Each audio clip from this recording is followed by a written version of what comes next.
Hello दोस्तों, मैं आपका दोस्त सैयद वसीम और आप देख रहे हैं मेरा channel Syed Waseem pigeon club official. तो दोस्तों, जैसे आप जानते हैं बरसात का मौसम चल रहा है और इसमें भाई ज़्यादा से ज़्यादा बीमारियाँ कबूतरों में आती हैं।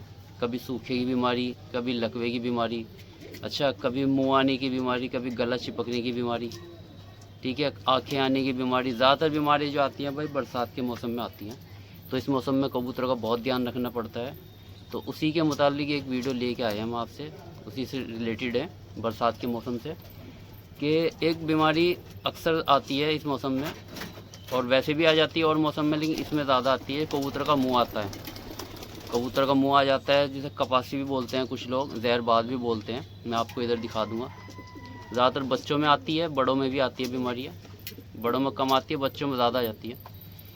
तो आज इसी का इलाज भी आपको बताएंगे और इसका जो कारण है, इसकी जो वजह है कबूतर में आने की, वो भी आपको बताएंगे। तो चलते हैं वीडियो की तरफ, करते हैं वीडियो स्टार्ट और आपको बताते हैं इसका इलाज।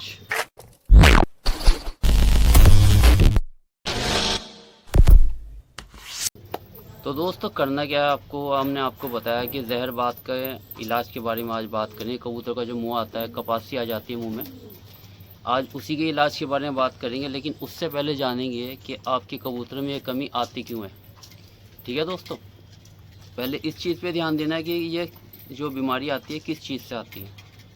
इसकी दो वजह होती हैं भाई इस मौसम में, ठीक है ना। एक बीमारी कब आएगी, नंबर एक, जब आप कबूतर को रोटी ज़्यादा देंगे, ज़रूरत से ज़्यादा। ये नहीं कि आप दें नहीं दें, लेकिन लिमिट में।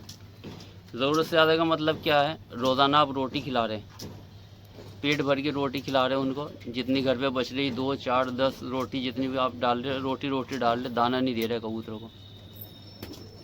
खाली गेहूँ देने से भी बरसात में कबूतर के गला चिपकने की और कपास की बीमारी आती है। और इसका तीसरा जो कारण है वो है चावल।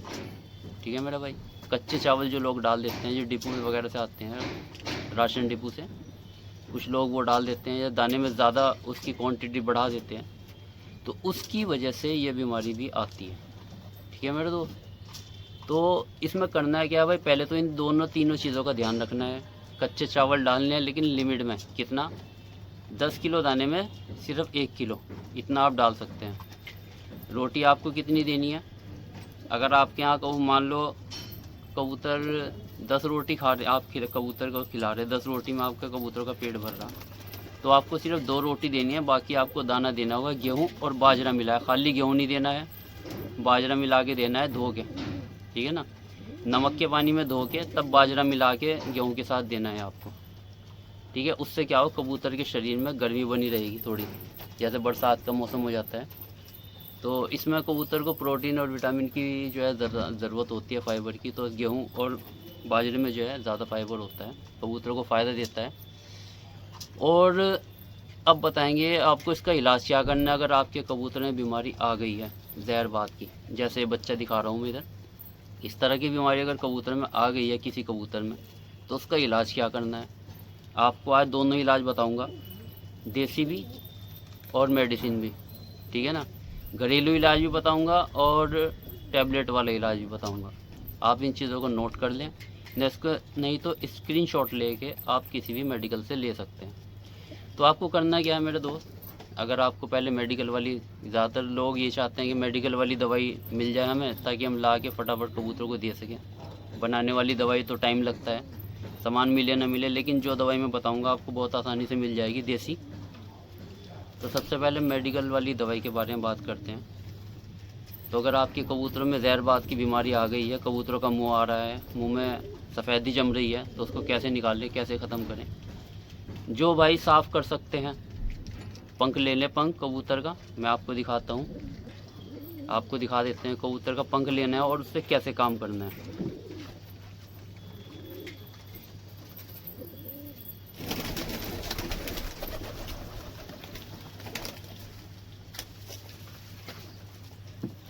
भाई कबूतर के जो पंख होते हैं ना बड़े वाले, ये वाले, ये लेना है, ठीक है ना। इनमें से ऊपर से बड़ा पंख कोई सा ले लें, आपके दड़बे में लॉफ्ट में मिल जाएगा पड़ा हुआ, जैसे ही है, ठीक है ना।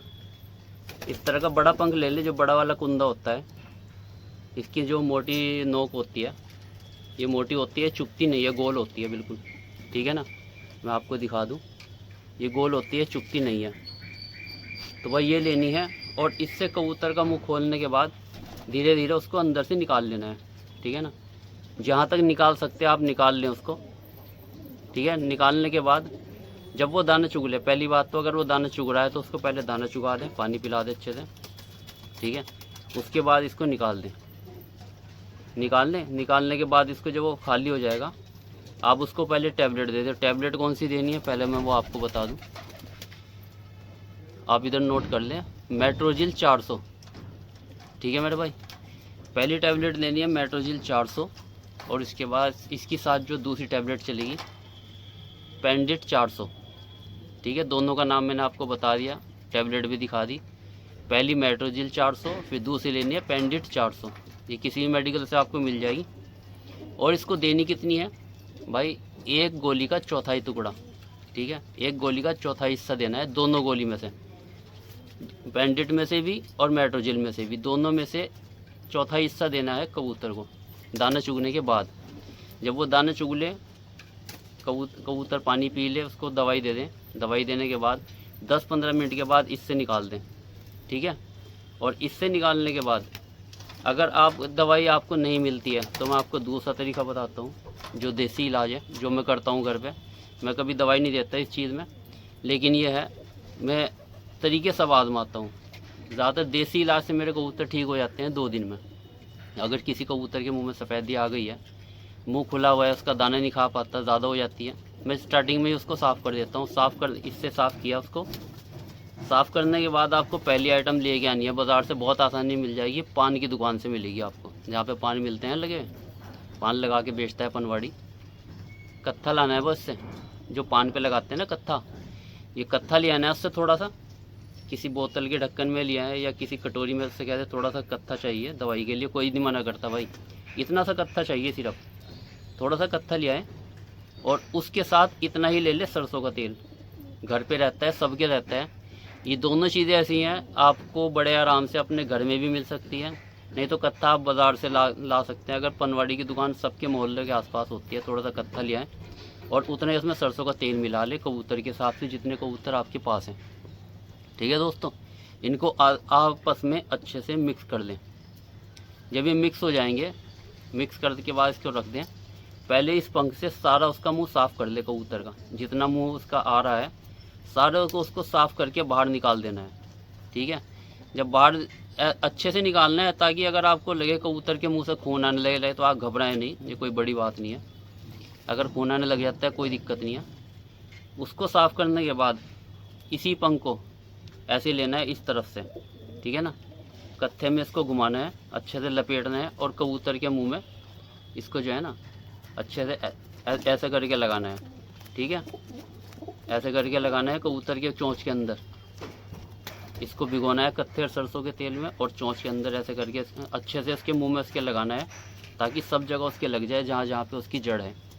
क्योंकि भाई इसकी जड़ें होती हैं, अगर आप खाली साफ़ कर देंगे, निकाल देंगे, सोचेंगे अब तो निकल गई, कबूतर को छोड़ देंगे, कबूतर अगले दिन दाना चुगेगा, दूसरे दिन चुगेगा, तीसरे दिन वो फिर निकल आएगी। इसकी जड़ होती है अंदर, ठीक है ना, ये जड़ बन जाती है और ये जड़ को ख़त्म करता है कत्था और तेल, जो मैंने आपको बताया कत्था और तेल है, इसकी जड़ को सुखा देता है, ख़त्म कर देता है 2 दिन के अंदर। आपको लगानी एक बार ही है, सफाई करने के बाद एक बार अच्छे से लगाएं। अगले दिन आप कहेंगे कि भाई भाई ने कोई नुस्खा बताया था और हमारा कबूतर अगले दिन ही दाना चुगने लग गया, ठीक है दोस्तों। और ये बीमारी चल रही है, बहुत ज़ोर से चलती है बरसात में। किसी भाई के यहाँ अगर हो रहे हैं तो आजमा के देखें। आप मेडिसिन भी छोड़ दो, सिर्फ कत्थे तेल वाला नुस्खा आजमा लो मेरा, उसके बाद बताना कि आपके कबूतर ठीक हुआ है नहीं हुआ। रात भर में ही शाम के टाइम कबूतर जब दाना चुग ले, अगर वो चुग रहा है तो चुगने दें, और अगर नहीं चुग रहा है तो आप उसको सफाई करके अच्छे से और इधर से कत्था और तेल उसके अच्छे से मुँह में लगा दें, ठीक है ना। और अगले दिन बताना कबूतर की कंडीशन क्या थी। तो ये नुस्खे जो होते हैं उस्ताद, बड़े बड़े उस्तादों के हैं, हमारे वालिद साहब के हैं, जो मैं आप लोगों से शेयर करता हूँ। हमारे आजमाए हुए हैं, मैं करता हूँ, क्योंकि मेरे अलावा कबूतर में कोई नहीं चढ़ता है छत पे। कबूतर देख रहे हैं आप माशाल्लाह, ये देखो कबूतर, ये हमारा शौक़ है छोटा सा, आप देख सकते हैं भाई। कोई भी कबूतर आपको बीमार नहीं दिखेगा इतने कबूतरों में, ठीक है ना। आप गौर से देख लें, अंदाज़ा लगा लें कितने कबूतर हैं, ठीक है मेरे भाई। आपको एक भी कबूतर, और भाई इसी वजह से मेरे कबूतरों में बीमारी कम आती है, ठीक है ना। कबूतर मेरे फिट रहते हैं, तंदुरुस्त रहते हैं, क्योंकि मैं हर कबूतर को रोज़ जांचता हूँ, हर कबूतर पे नज़र रखता हूँ कौन सा कबूतर मेरा बीमार हो रहा है, सुस्त हो रहा है। तो भाई एक कबूतर पे नज़र रखनी पड़ती है, इसीलिए ताकि लॉफ्ट में बीमारी ना आए, कबूतर मेरे फिट रहें। कबूतर फिट रहेंगे तो अपनी टेंशन कम रहेगी, ठीक है ना दोस्तों। क्योंकि कबूतर जब बीमार हो जाते हैं भाई बहुत टेंशन हो जाती है। और जो ख़ास तौर से जोड़े वाला कबूतर बीमार होता है, सबसे पहले ये बच्चे बीमार होते हैं, जिन पे हम मेहनत करते हैं, बच्चे पलवाते हैं मेहनत करके। कबूतरों की मेहनत भी ज़ाया हो जाती है और हमारी मेहनत भी ज़ाया हो जाती है, जो हम वक्त देते हैं उनमें ध्यान देते हैं।